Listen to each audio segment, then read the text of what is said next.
সবার মা হেপি মা। আমি আকাশ ছোঁয়া দুরন্ত সুনামি মহাশক্তির রূপিণী। আমার তেজস্ব শক্তি স্তব্ধ করে দেয় পৃথিবী।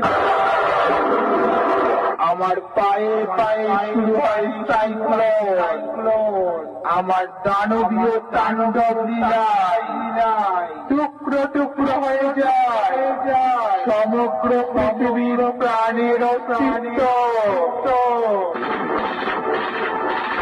আমি পাপী রক্তে পিপাসা মেটাই, করি না পাপীদের ক্ষমা। ভিন্নরূপী শক্তি আমি সেই হেপি মা।